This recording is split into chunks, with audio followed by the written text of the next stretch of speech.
3, 2, 1, go! In Jesus, I am super blessed. I am Macarius. Say it every day. Amen. So it's time to learn. Our lesson is entitled, everybody, Killing the Giants. A challenge to take down every giant and be unstoppable. Hallelujah. And kung kayo po'y bago sa ating pong YouTube channel na ang pangalan po ay The Master Teacher BS, we are inviting you to like, share, and subscribe. At paki-share nyo na rin po yan maging sa inyong mga mahal sa buhay para makatulong po tayo sa ating munting channel. Ayan. So let's begin. Sabi po rito, everyone will face giants. Wala pong exempted ha. Kahit pastor ka, kahit leader ka, o simpleng membro ka, lahat tayo ay haharap sa ating mga giants. Amen mga kapatid? Kahit ikaw pang pinakamabait sa buong mundo, no? There will still be giants and it could be a bad news, no? Ayaw natin yun yung nakakarinig tayo ng mga bad news or a bad memories, bumabalik, a huge problem, or even a person, no?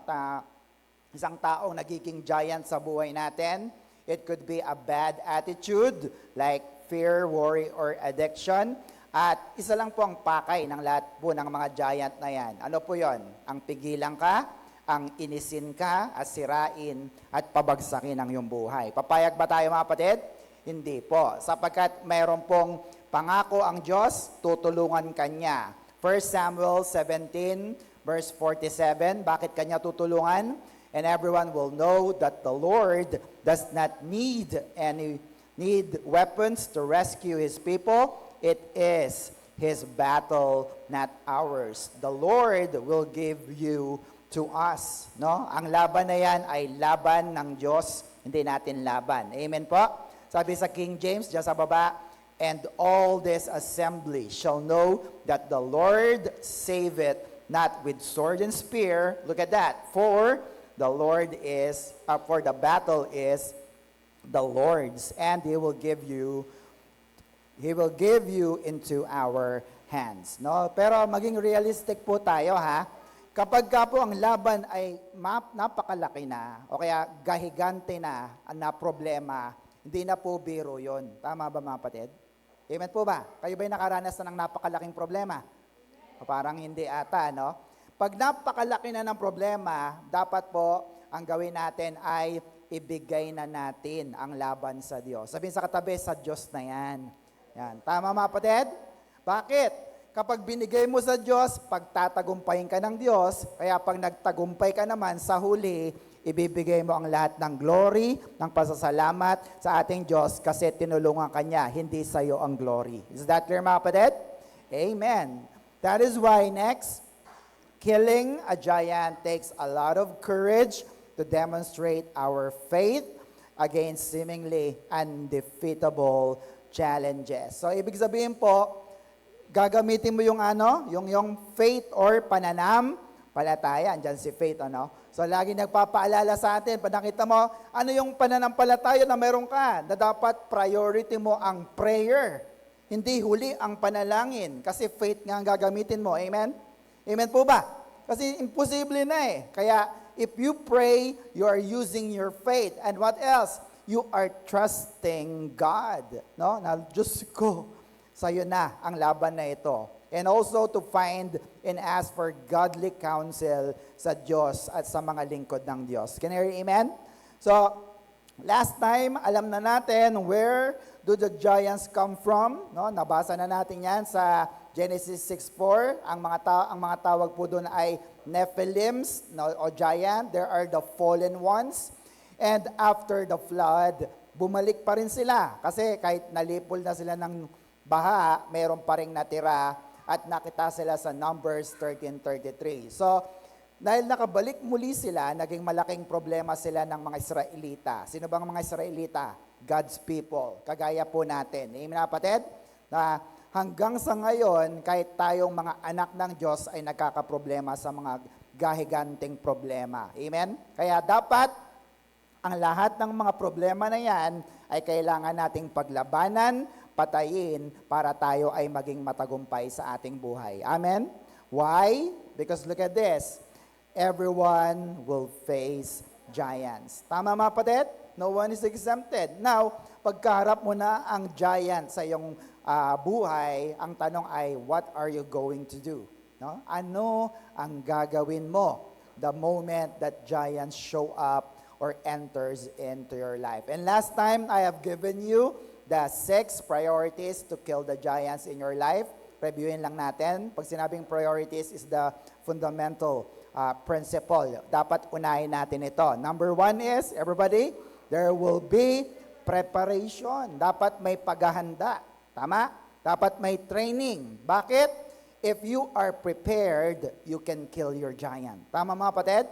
Pag handa ka, kaya mong pagtagumpayan ang mga kalaban sa iyong buhay. Tama mga kapatid? Parang sabi nga ni Carrie, nung nag-usap kami kanina, parang exam yan.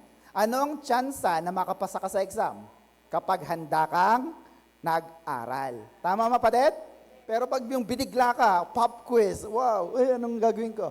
So, hindi ka nakapaghanda. There is always a preparation. Number 2 is, there will always be giants. Kaya ka nga naghahanda eh. Kasi may darating na problema at napakalaki, haharang ito sa iyong daan. Amen po mga kapatid? So, ano bang ibig sabihin ng giants sa ating mga buhay? Yan, nasa ating screen. Giants means what?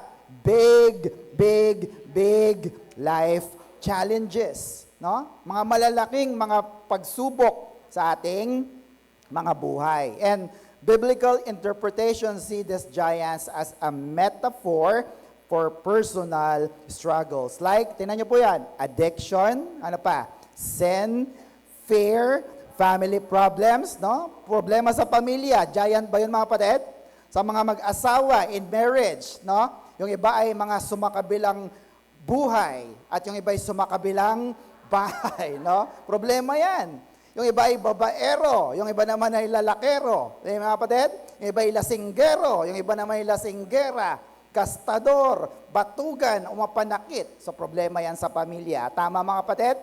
What else? Kids, sa mga bata at mga anak. Yung iba ay unwanted pregnancy. Yung mga gustong magkajowa. Problema ba yon? Yung iba mga nag-a-addict, no? Yung nag-ano ng mga drugs. Yung iba ay matigas ang ulo, pasaway, at tamad mag-aral. Giant po ba yun mga kapatid? No, hirap nun. That things are family problems. What else? Worry, a person, no, isang tao, minsan may tao ka na talagang pag nakita mo pa lang kumukulo na talaga yung dugo mo agad kasi kalaban, no? Conflict, no, at work, at school, sa kapitbahay mo or sa inyong in-laws or relatives or friends, meron kang kaaway. Sicknesses, sakit karamdaman, giant ba yun? Oo, lalo pag matindi na. Lord, di ko na kaya to. Tragedy, anger, what else? Rejection, job loss, no? Nawala ng trabaho, debt or utang, malaking giant din yan, or failures in your life that seem too big to handle. So anything, nandyan na. Kung mayroon pa akong hindi nabanggit, sabihin mo sa Panginoon kung anong giant na mayroon ka. Amen, kapatid? But definitely, these giants are the big, big, big life challenges. Is that clear, mga kapatid? So, yes, lahat ng mga problema ay nandyan para Para turuan tayo na palakasin, i-train, at patatagin tayo sa ating mga buhay. Tama? Kaya nga tayo nagkakaproblema Para maging independent ka, para maging confident ka sa iyong buhay. Pero, pag ang problema naman ay napakalaki na, kagaya ng giants, no, big problems, ito naman po ay nagtuturo sa atin na pag malalaki na, anong gagawin natin? Magtiwala sa Diyos na buhay. Tama ba mga kapatid? Hindi mo kaya yun. Malaking problema, hindi mo na kaya yun. Kaya pag malaki ang problema, dapat pa lang ay nagtitiwala ka na, lumuluhod ka na, at lumalapit ka na sa ating Diyos na buhay. Shout amen. Palapakan nga natin ang Diyos na buhay. Bakit? Sabi ng Diyos, the battle belongs to me, anak.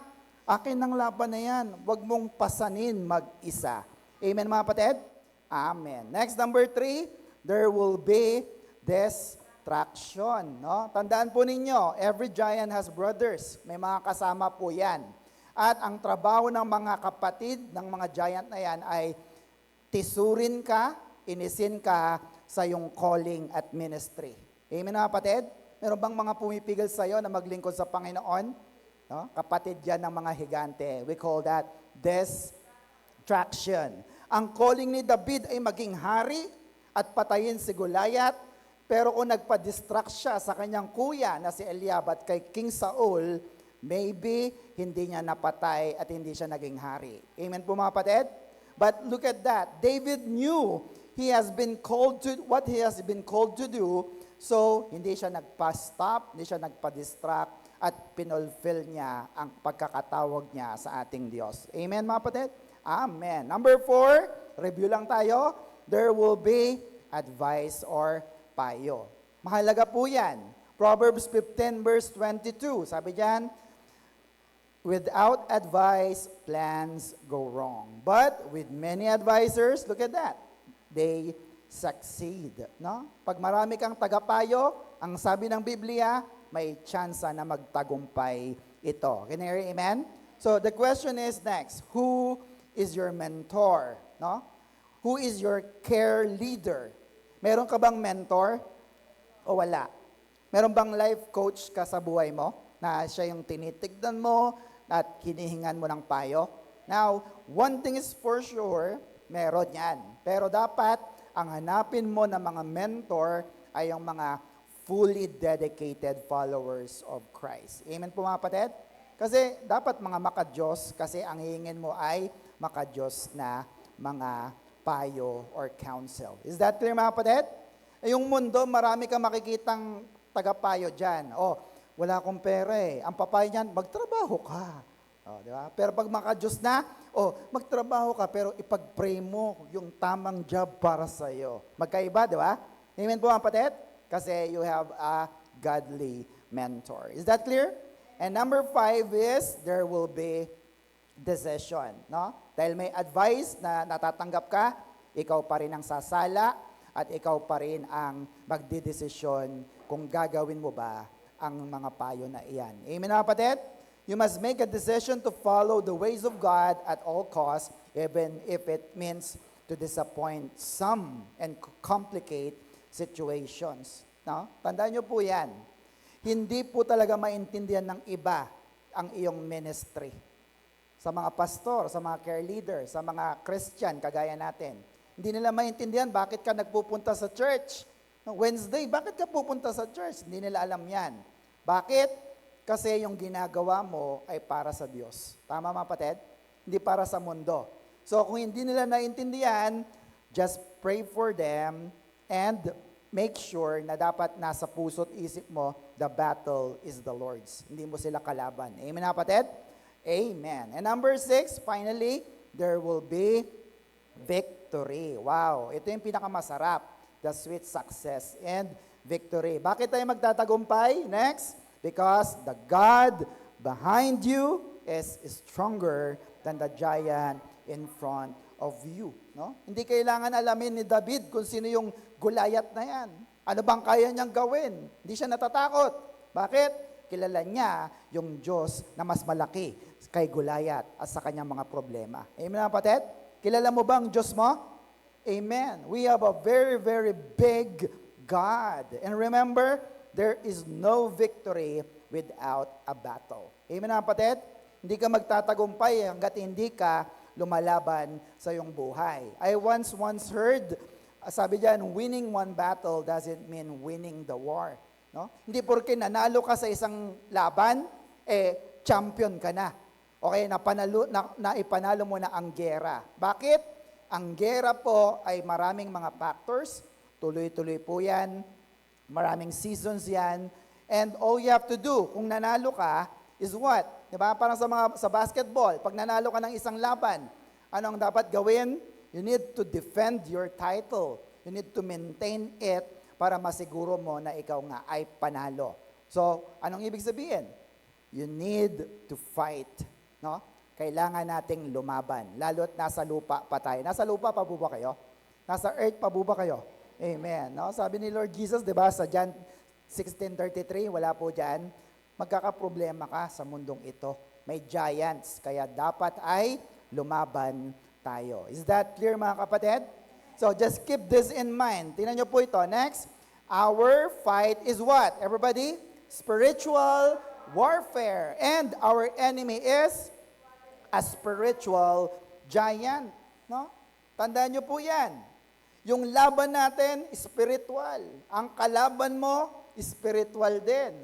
Isa sa dahilan, bakit hindi tayo nananalo sa mga giant na kaharap natin, kasi we don't realize na yung kalaban pala natin ay spirito. Ano ba yung spirito? Nakikita o hindi? Hindi mo nakikita. Ito'y labanan sa langit, mga spiritual beings in the spirit world. No? Kaya, kung ang kalaban mo ay spiritual at ang ginagamit mo pa rin ay mga material o literal na mga bagay, hindi ka mananalo. Tama, mga kapatid? Bakit?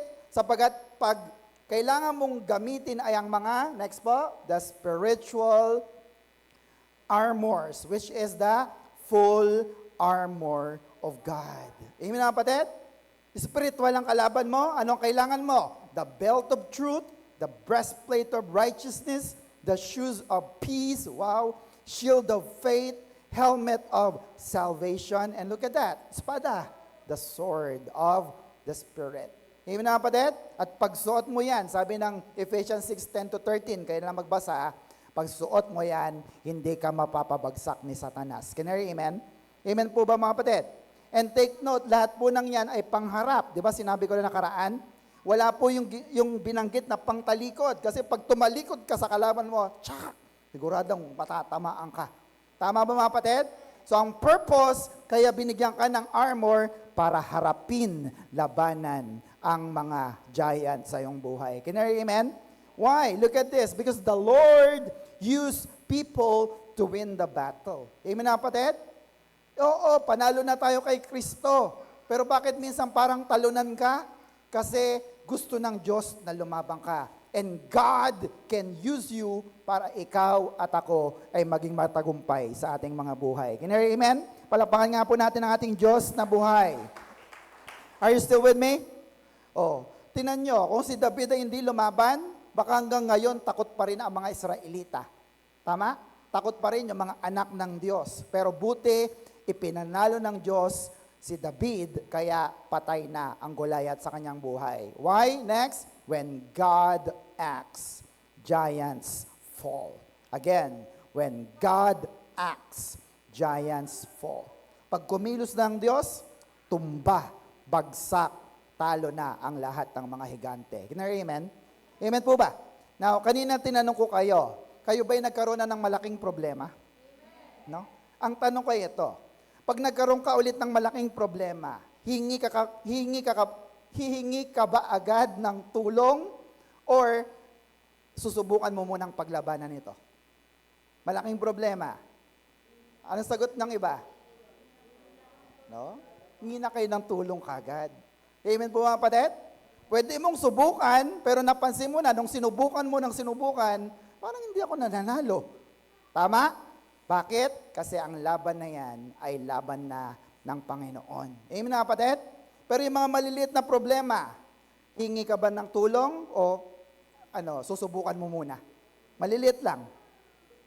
Subukan mo muna.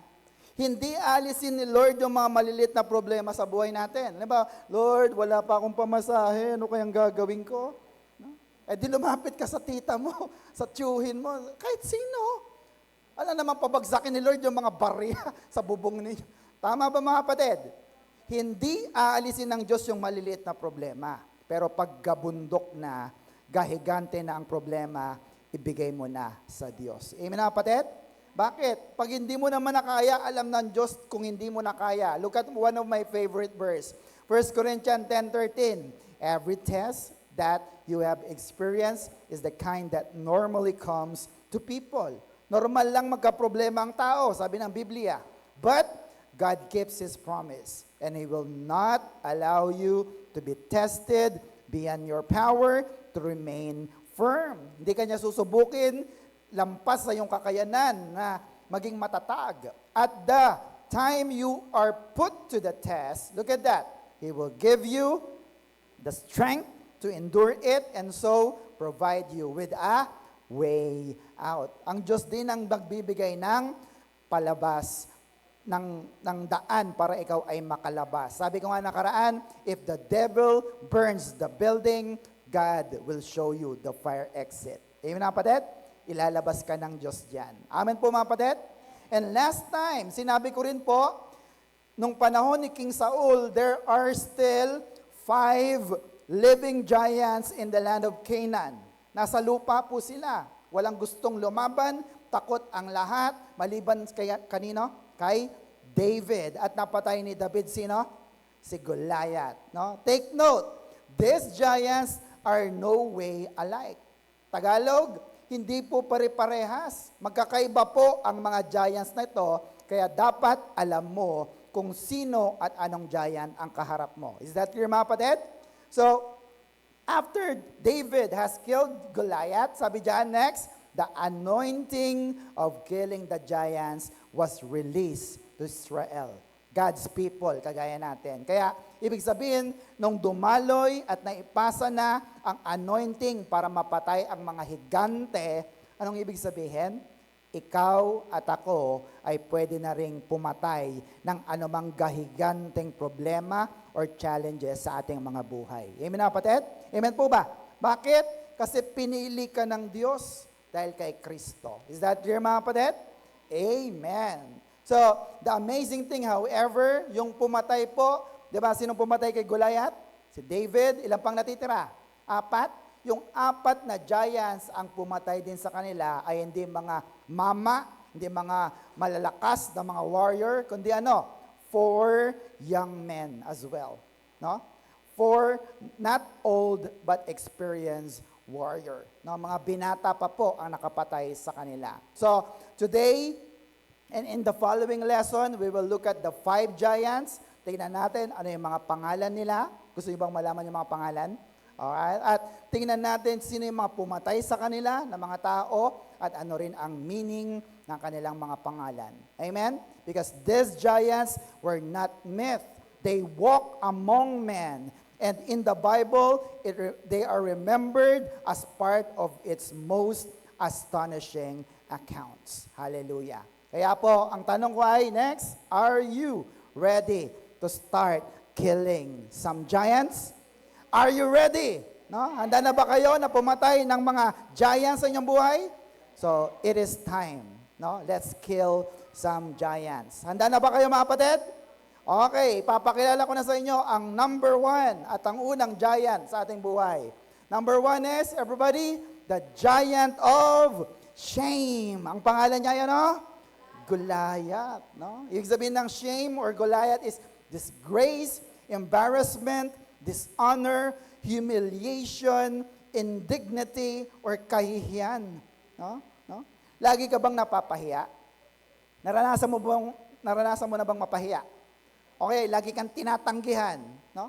Dumating na ba sa punto ng buhay mo na hiyang-hiya ka na sa tao, no? Sa trabaho, nahihiya ka na rin, sa mga kapamilya mo, nahihiya ka, sa mga kaanak mo, hiyang-hiya ka na rin, kahit sa sarili mo, nahihiya ka na. At higit sa lahat, hiyang-hiya ka na sa Diyos. Naranasan nyo na po, binapatid. Goliath yan. Giant yan. Amen na kapatid? Amen po ba? So, take note. Sabi ko nga kanina, hindi pare-parehas ang mga giants na yan. Amen na kapatid? Kasi po, aminin ko sa inyo, nung kami po yung mga bago pa lang na mga Christian, yung mga pastor, lagi namin naririnig na, Lord, alisin mo ang Goliath sa buhay ng kapatid na ito. Alisin mo ang Goliath sa kapatid na ito. No, ang pumasok sa isip namin, pag sinabing Goliath, big problem. No, mga malalaking mga problema. Hindi malinaw. Anong problema? But today, nalaman na natin na ang Goliath pala, ang ibig sabihin na shame or kahihiyan. Kaya pag nagpipray ka, Lord, alisin mo ang Goliath sa buhay ko, hintay ka ng hintay, hindi pa rin dumarating yung pinagpipray na pinansyal o kaya kagalingan. Akala mo kasi yun yung Goliath na pinagpipray mo. Pero napapansin mo, parang hindi ka nahihiya. Di ba? Kasi palang pinagpipray mo na Goliath is the Goliath or the problem of shame. Is that clear mga kapatid? Kaya now alam mo na. Pag nag-pray ka mamaya, sabi mo, Lord, kung ikaw ay mahiyain, Lord, alisin mo ang giant Goliath sa buhay ko para mawala na ang hiya sa akin at magamit mo ako in my fullest potential. Is that clear mga kapatid? O, mas maganda ngayon, no? Kaysa dati, no? Hindi na natin alam, Goliath na kami ng Goliath. Yung pala, Goliath means the giant of shame. So let's read the story first in 1 Samuel 17, verse 3 to 5, the story of David and Goliath. And next, sabi dyan, ang naglalaban na dalawang grupo ay ano? Next po, the Philistines versus the Israelites. Yan po ang naglalaban. 1 Samuel 17, 3 to 5, the Philistines lined up on one hill and the Israelites on another with a valley between them, for a man named Goliath from the city of Gath came out from the Philistine camp to challenge the Israelites. He was over, look at that, gano'ng katake? 9 feet tall, no? 9 feet, hindi 7 feet, and wore bronze armor that weighed about 125 pounds and a bronze helmet. Next po, verse 6, his legs, samahan nyo nga po ako, his legs were also protected by bronze armor, and he carried a bronze javelin or spear slung over his shoulder. 7, his spear was as thick as the bar of a weaver's loom, and his iron head weighs about 15 pounds. 4 na kilo daw yung helmet lang niya, gano'ng kabigat. A soldier walked in front of him carrying his sword. No? So yung verse 3 to 7 talks about Goliath. He is 9 feet tall at yung kanyang shield o kanyang panangga, may tagabuhat pa siya. Ganon kalaki si Goliath. Amen na kapatid? Verse 8, Goliath stood and shouted at the Israelites, "What are you doing there? Line up for battle. I am a Philistine. You slaves of Saul, choose one of your men to fight me." Pumili kayo ng isa na lalaban sa akin, sabi ni Goliath. If he wins and kills me, look at that, we will be your slaves. Sabi nga natin, slaves. Tandaan nyo po yan, sabi niya, pag natalo ako, alipin nyo kami. Pero, look at that, if I win and kill him, you will be our slaves. Sabi nga natin, slaves. Ano yung ibig sabihin ng slaves? Alipin, no? Or mga, tagapagsilbi. Verse 10, here and now, I challenge the Israelite army. I dare to pick someone. I dare you to pick someone to fight me. Verse 11, when Saul and his men heard this, look at that. They were terrified. No? Takot na takot sila nung narinig nila yung hamon ni Goliath. Bakit? Nung panahon na yon, hindi po usual na meron naghahamon sa bawat mga kaharian or kampo. Hindi po yun ginagawa ng marami. But this time, ang tapang ni Goliath at siya'y naghamon sa mga Israelita. Amen mga kapatid? And this challenge, even yung hari nila na si King Saul, ayaw siyang labanan at ayaw niyang i-lead ang mga tao para labanan ang giant. Nanginginig sila sa takot. Terrified. Amen mga kapatid? Now, let's look at the word Goliath. No? In Hebrew word, it means Goliath. No? From the word Gala. No? Tuwang-tuwa ako nung nakita ko yung definition. Sapagat si Pastor Gani po hindi nagsasalita ng walang proof or wala pong references. Nung nakita ko na, wow, ang Goliath pala comes from the word Gala. Anong ibig sabihin ng Gala? To denude, especially in a disgraceful sense. No? It means strip of covering or possession, make bare, no? By implication. Ito naman, to exile. No? Ito yung maging palayasin. Look at that. Captives being usually stripped. Di ba noon, pag nasakop ka ng malalakas na bansa, nagiging alipin ka. At yung mga alipin na yon ay hinuhubaran nila. Amen mga kapatid? At ipinaparada. What else? Figuratively, to reveal shamelessly, uncover a part of the body, and expose it to view naked. No? Sa Tagalog yan, no? Hinubaran or hubad. No? So, ibig sabihin pala ng Goliath or Goliath ay hubad or kahubaran. Are you with me, kapatid? Amen po ba? So, Goliath leaves you bare, exposed, uncovered, and naked. And eventually, dahil ikaw nga ay nahubaran, it brings you what? Shame. Kaya si Goliath ay giant of shame or kahihiyan. So kung nahihiya ka, sino po sa inyo nahihiya? Kahit alam mo naman kaya mo, pero nahihiya ka, Goliath yan. Sabi sa katabi, Goliath yan. Paglabanan mo yan, or it will stop you in all your potentials. Can I hear amen? Amen po mga kapatid. Why? Look at this. Next. Nakedness brings shame and disgrace. Amen po mga kapatid?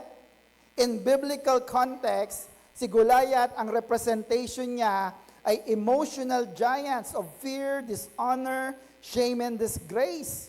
No? Papahiyain ka niya at parang ibinubulong lagi sa'yo, you are not good enough. Gani. Wala ka namang magandang ginawa. No? Lagi ka na lang ganyan. No? Or sasabihin niya sa iyo, shame on you. Mahiya ka naman. Pataas-taas ka pa ng kamay, pray ka pa. Kanina nga may ginawa kang kasalanan. Naririnig niyo po yung mga kapatid?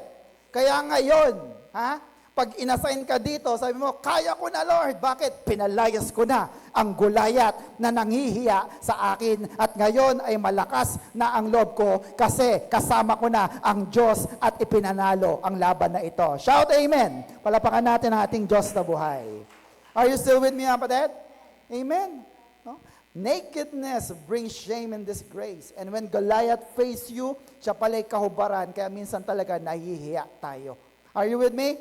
Amen. Now, tingnan natin kung sinong pumatay sa kanya. Who is David? No? Kayo na lang ang magbasa sa 1 Samuel 16:12 at sa chapter 17:12 hanggang 24. Pero papaliwanag ko na lang. Si David ay isang gwapong binata. Yan, tandaan niyo po yan. Gwapo, he's a handsome teenager, a healthy young man, malusog, and his eyes sparkle. Sabi doon. Grabe yung mata niya, parang nagniningning. Amen, kapatid? He is the youngest son of Jesse. Mayroon siyang 7 brothers. Yung 3 kuya niya ay sumabak sa laban, sa war, kay Goliath. Sino yon? Si Eliab, kilala niyo yan kanina. Nabanggit natin yan last time. Si Abinadab and Shammah. And si David po ay isang pastol. He took care of the sheep of his father. Amen, kapatid? Now, kung titingnan mo, pinakita kanina kung sino si Goliath, 9 feet, malaking mama, mayroong tagabuhat sa kanyang shield. Eto, pastol. Batang pastol. Na para bang may baby fats pa kasi nga batang-bata pa. So, it's a mismatch. Tama ba mga kapatid? Dihado si David sa laban na ito. Parang ang dala lang na panlaban ni David noon ay kakyutan. Tama mga kapatid? So, ang cute-cute niya. Tapos lumabas si Goliath sa harap niya. Pero tanong, natalo ba ni David sa Goliath? Amen mga kapatid? Yes! David killed Goliath at a very, very young age. Amen mga kapatid? Amen po ba? So, look at this. Verse Samuel 17, verse 16. Goliath challenged the Israelites every morning and evening for 40 days. No? One day, Jesse said to David, take a half bushels on this roasted grain and this 10 loaves of bread and hurry with them to your brother in the camp. Ang misyon ni David, magbigay ng supply, ng baon sa kanya mga kuya para makita niya kung buhay pa ba sila or okay sila. Amen? Jump tayo sa 24. When the Israelites saw Goliath, they ran away in terror or fear. Look at him, they said to each other.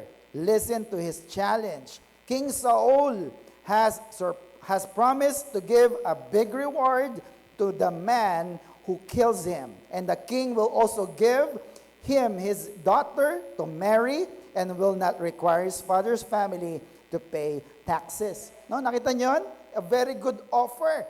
Ang makatalo kay Goliath, mapapangasawang anak ni Saul, at hindi na magtatax yung kanyang pamilya. Siya ay magiging parte na ng royal family. Maganda ba yon? Maganda. Pero may kumagat ba? Wala. Sabihin sa katabi, wala. Bakit?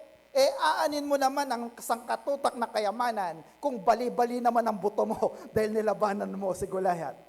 Tama ba mga kapatid? Matalino rin sila kung titignan natin. Worse, kahit marami kang, sabi natin, sige, bibigyan kita ng maraming pera, sa'yo na lahat ng mga ginto, patay ka naman na. May pakinabang po ba yun? Wala rin. Are you with me mga kapatid? So, 26, next po, David asked the men who were near him, what will the man get who kills the Philistine and frees himself from this disgrace? After all, who is this hidden Philistine to defy, nagahamon, defy the army of the living God? Sino tong nagahamon na to sa mga anak ng Diyos, army ng Diyos? They told him what would be done for a man who killed Goliath. Now look at that. Naintindihan ni David na kapag ikaw ay bayan ng Diyos, ikaw ay pinili ng Diyos, ikaw ay anak ng Diyos, walang sino man ang pwedeng manghamak sa iyo. Amen mga kapatid? Pumalakpak nga po lahat ng anak ng Diyos. Amen po mga kapatid? At kami po ako galing ako sa Saudi, yung mga Arabo ganun din ang pag-uugali. Kapag tinira mo, kaya nilabanan mo ang kanilang Diyos o ang kanilang relihiyon, lalaban niyang patayan niya mga yan. Are you with me mga kapatid? Bakit? Kasi hindi mo lang sila inaatake mo rin ang Diyos na pinaglilingkuran nila. Amen mga kapatid? Kayo ba ganun dito? Pag sinasabi, ay, na yung mga burn again, pinaglalaban nyo bang yung pananampalataya? Amen. Dahil sana po ay makita natin, kagaya ni David, ipinaglalaban mo ang iyong pananampalataya. Are you still with me mga kapatid? Amen. Hallelujah. Praise the Lord. Now, sabi ko kanina, Goliath represents spiritual and emotional giants of shame and disgrace. At ang nagbibigay sa atin ng kahihiyan is what? Nakedness. Sabi natin nakedness or kahubaran. Bakit? Look at this. Because shame and nakedness always come together. No? Laging magkasama yan. Yung kahihiyan at ang kahubaran. At ito po ay naranasan ni Adam and Eve after the fall. No, hindi pa during, after the fall of man.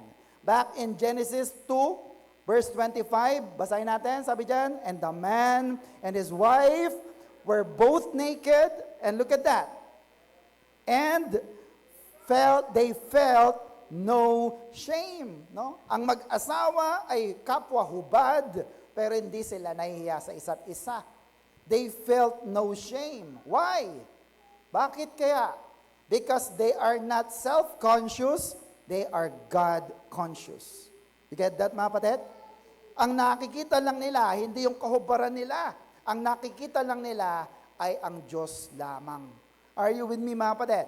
Kaya nung nawala yung presensya ng Diyos sa kanila, naging self-conscious na sila. Look at the Amplified Version, nasa baba. And the man and his wife were both naked and were not embarrassed, dinahiya, or ashamed in each other's presence. Now, anong ibig sabihin? Umpisa pa lang, alam na nila na nakahubad sila. Walang bago doon. Pero nahihiya ba sila o hindi? Hindi sila nahihiya. Pero, kailan sila nahiya? Kailan? Next po. Yan. Adam and Eve is ashamed not because of nakedness, but because of sin committed. Amen mga kapatid? Amen po ba? Hindi sila nahihiya dahil hubad sila. Nahihiya sila dahil nakagawa na sila ng kasalanan. Parang sa atin, di ba? Pag tayo nakakagawa ng mga kasalanan o ng kamalian, di ba minsan parang ayoko mag-church, ayoko mag-pray, ayokong tumayo, ayokong mag-ministry. Bakit? Kakahiya kay Lord. Tama ba mga kapatid? Naranasan niyo po ba yun mga kapatid? Tanong, Pastor, Masama po ba ang hubot-hubad? Sagutin niyo po ako, masama po ba? Masama po ba? Parang hindi niyo alam masagot. Masama. Tama ba? Masama bang mahubaran ka sa madla? Yes. Ang isang nakakayang tagpo sa isang tao ay kapag siya'y nahubaran sa harap ng maraming tao. Amen, kapatid? Halimbawa, bukas ang zipper mo, nakakahiya. O kaya bukas ang likod mo, nakakahiya po yun. Why? Because nakedness brings shame. Nakakahiya ang kahubaran. Amen, mga kapatid? Pag ikaw ay nahubaran, di ba, pinagtatawanan ka, or worse, baka pagsamantalahan ka at mapahiya ka. Amen po, mga kapatid? Sino sa inyo gustong napapahiya? Meron ba rito? Kaya ayaw natin na tayo nahuhubaran. Ako po, personally, ayaw ko pong napapahiya. Amen, mga kapatid? Kasi mahirap pag napahiya ka na. Amen po, mga kapatid? Pero itong si Satanas, ang trabaho niya at ang kanyang mga kampon ay inisin ka at higit sa lahat ay ipahiya kanya. Amen po, mga kapatid? Paanong paraan? Pinupulyot niya ang isip ng mga tao, ng mga kabataan, no?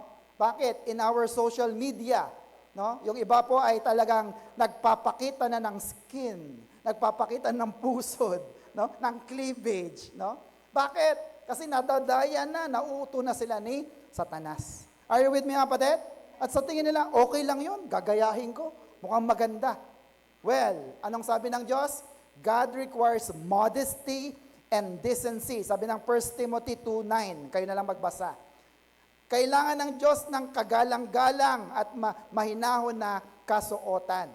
Kaya, brothers and sisters, halimbawa lang ay mag-post ka ng pa-sexy na picture, o kaya backless, o kaya naka-bikini or two-piece, mag-isip-isip ka muna. Sabihin sa katabi, mag-isip-isip ka muna. Yan. Amen, mga kapatid? Why? Protect yourself. Amen? Baka mapahiya ka. Okay lang sana kung maganda sa mata no? Baka pagka pinost mo, lalong mainis sa yung mga tao, mapapahiya ka pa. Amen, mga kapatid? Sabi na nga iba, Pastor, ang hiya para sa kabayo lang yan. Di ba? Hiya. Are you with me, mga kapatid? But kidding aside, brothers and sisters, huwag mong ipahiya ang sarili mo. Kasi si Satanas, yan ang gusto niyang gawin sa iyo. John 10 verse 10, look at this. The thief's purpose is to what? Steal and kill and destroy.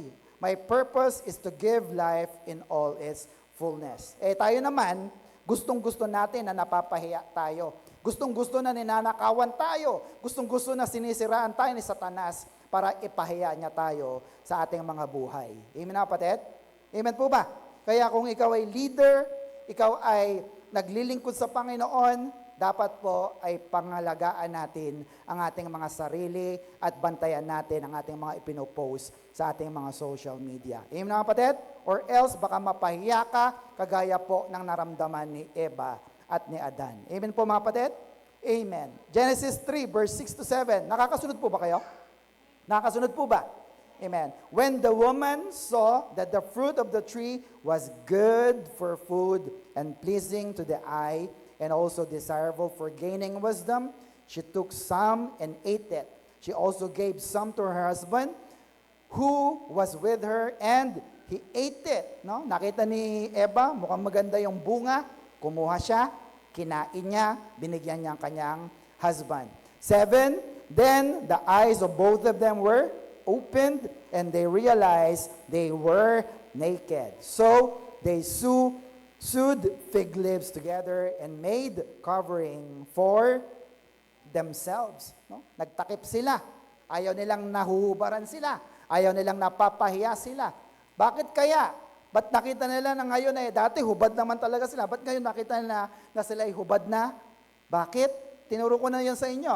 Nawala ang glory ni Lord sa kanila. Ano po yung glory? Yung nagniningning. Amen po, mga kapatid? Nagliliwanag na presensya ng Diyos. Yun ang tumatakip sa kanila. At ano nangyari? Nawala ito nang sila'y nagkaroon ng kasalanan. Is that clear, mga kapatid? Ano bang nangyayari kapag ikaw ay malapit sa Diyos? Psalms 34 verse 5. Tingnan nyo po, bagong verse to. All who look to Him will be, Radiant. Ano yung Tagalog ng radiant? Nagliliwanag, no? Nagniningning, blooming. Hindi naman kagwapuhan to, pero ganda ng mukha na. Amen, mga kapatid? Radiant. Their faces will never be covered with shame. Amen, mga kapatid? Lahat ng mga humaharap sa Diyos, naghahanap sa Diyos, lahat sila ay hindi napapahiya. Are you with me, mga kapatid? Ang ganda ng verse na yan. Psalms 8 verse 5, you made him, the man, a little lower than the heavenly beings. And look at that, crowned him with glory and honor. Now, ano po ba yung Tagalog ng crowned? Corona, di ba? Pero hindi po eh. Ang ibig sabihin pala ng crown dito is, in Hebrew, next po, atar. Yan. Ang ibig sabihin ng atar, it means to encircle for protection of attack, or surround, encompass, or compass. Ano yun? The range, scope, or coverage, the boundary. So, ibig sabihin, if you are crowned with God's glory, tingnan nyo po yan, you are covered, you are surrounded, no? What else? You are protected and encompassed with the protection and glory of God. Amen na, kapatid? Amen po, mga kapatid? Yun ang nawala sa kanila. Nawala sa kanila. Kasi nagkaroon sila ng kasalanan sa Diyos. Amen na, kapatid? Psalms 91 verse 11, malapit na po tayo. Psalms 91:11, everybody, God will put His angels in charge of you to protect you wherever you go. Now look at that. Ang Diyos ay papalibutan ka ng mga anghel. Nakita niyo yung picture? Yung mundo, nandyan lahat ang anghel ng Diyos. Iingatan ka niya kahit natutulog ka. Tama, mga kapatid? Amen po ba? Pero ang tanong ay ito. Next po. Why Adam and Eve still sinned? No? Kung ako pala'y napapalibutan ng Diyos at ako'y iniingatan ng Diyos, bakit pa rin nagkasala si Adan at si Eva? Ano ang sagot natin? Because they possess what? Free will. Sabi nga natin, free will. Ito yung kakayanan na mamili. Binigay ng Diyos yan kay Adan at Eva. Anong pinili nila? Ang magkasala o ang sumunod sa Diyos? Magkasala. Now, bakit binibigay ng Diyos ang free will? Para makita ng Diyos kung ikaw ba talaga totoong nagmamahal. Kung ikaw ba talaga totoong sumusunod sa Diyos kahit walang nakatingin.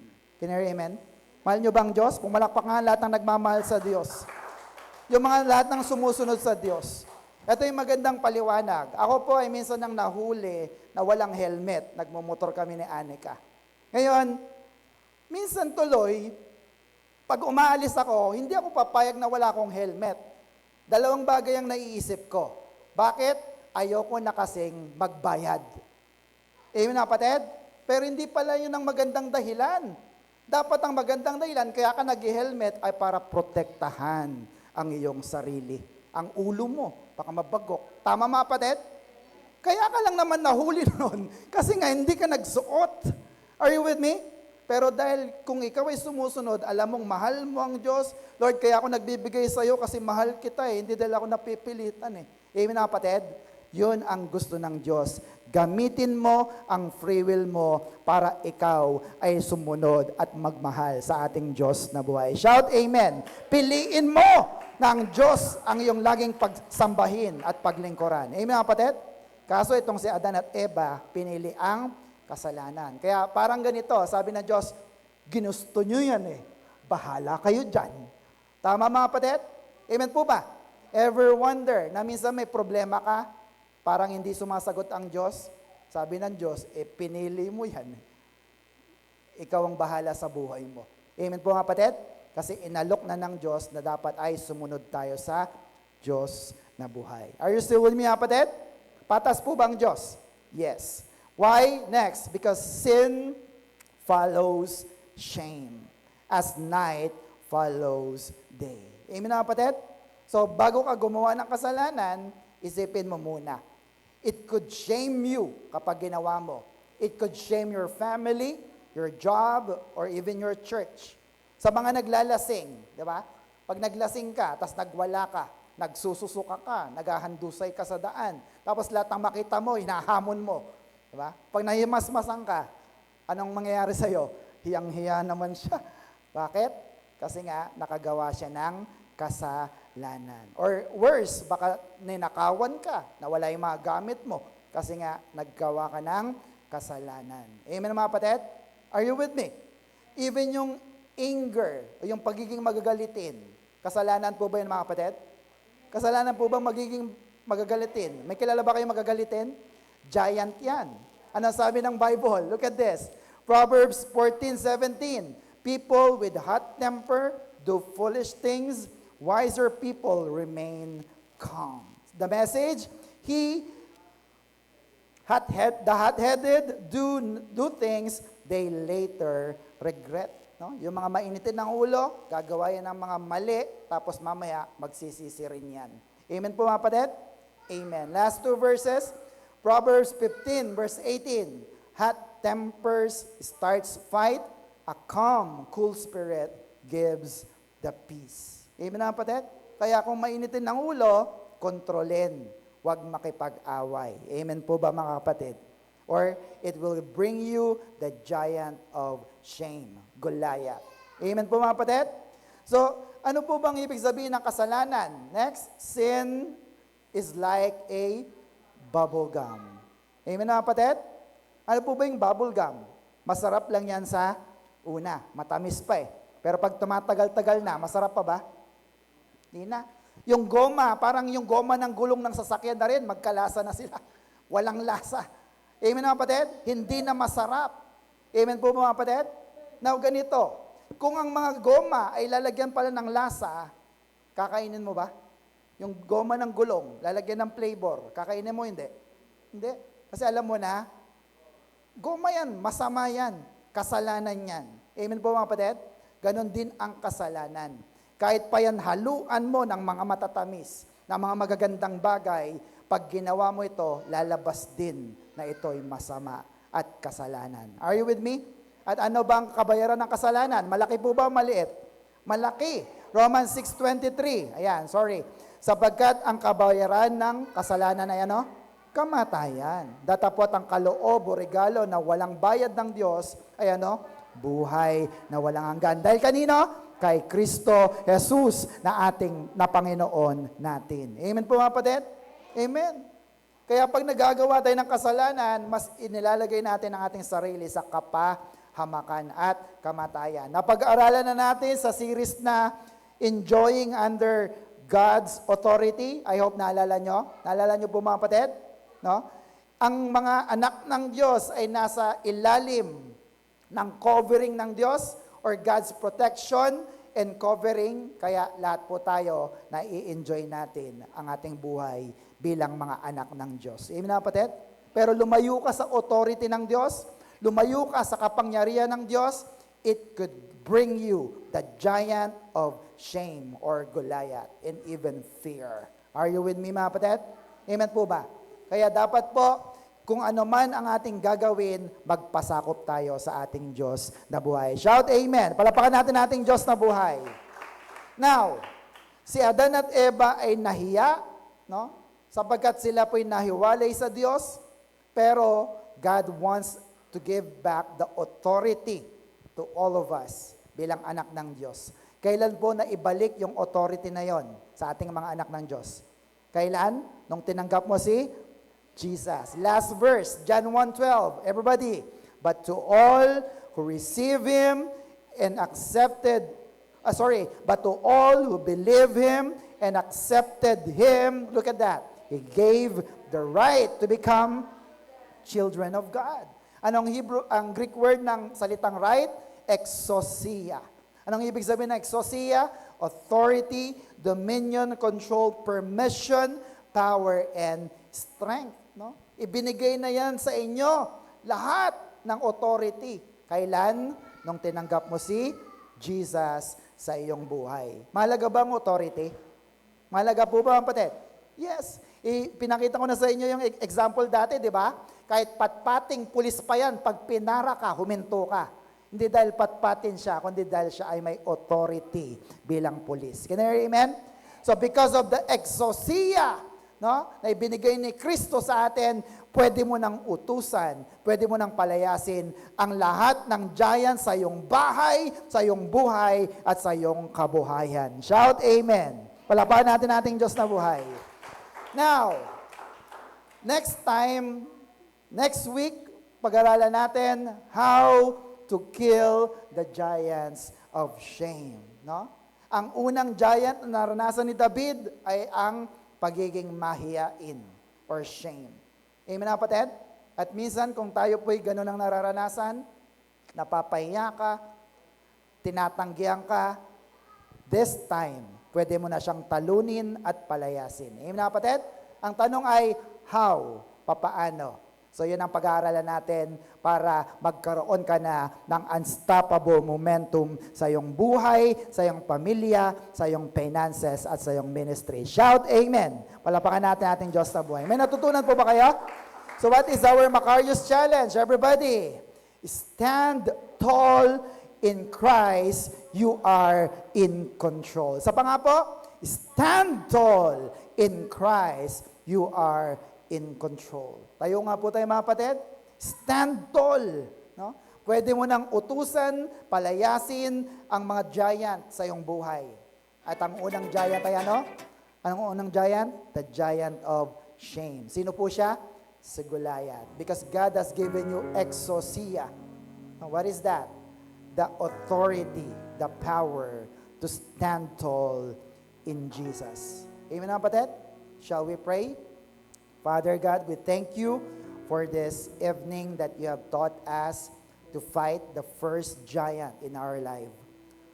Lord, patawarin mo po kami sa mga pagkakataon na nauunahan kami ng hiya. Sapagkat minsan di talaga namin alam ang gagawin. Pero Lord, today, tonight, binigyan mo kami ng kaliwanagan, Panginoon, na minsan kahit kaya namin, nahiya kami, giant pala yun, Lord.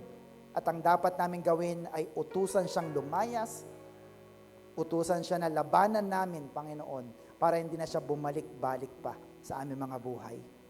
Lord, narito ang aking mga kapatid.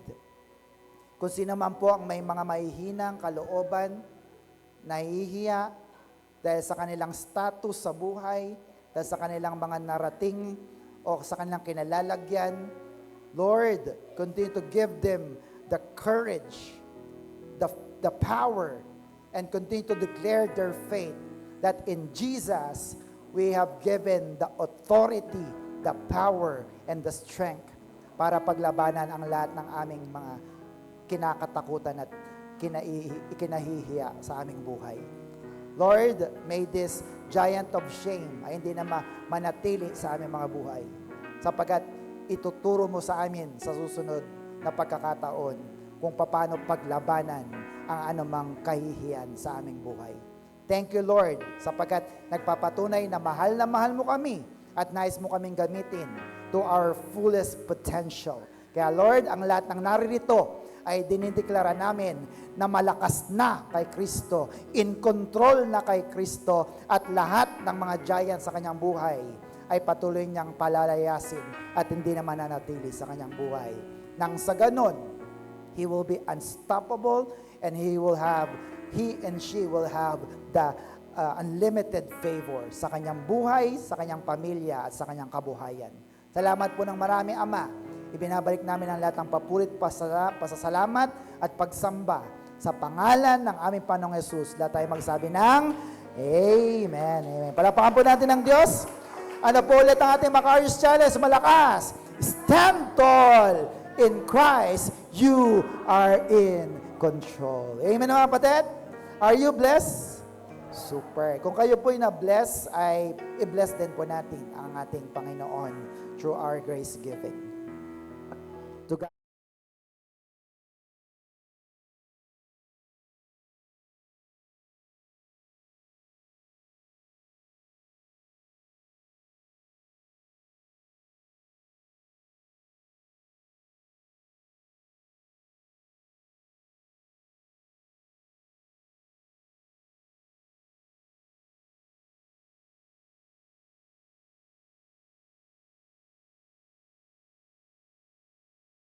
Good day, brothers and sisters. May natutunan po ba tayo sa ating lesson? If yes, ilagay sa comment section. At kung nagustuhan mo ang video ito, you can find more like this in our YouTube channel, The Master Teacher BS. You can like, share, and see you on videos. Stay super blessed and stay Macarius. Bye. Good and May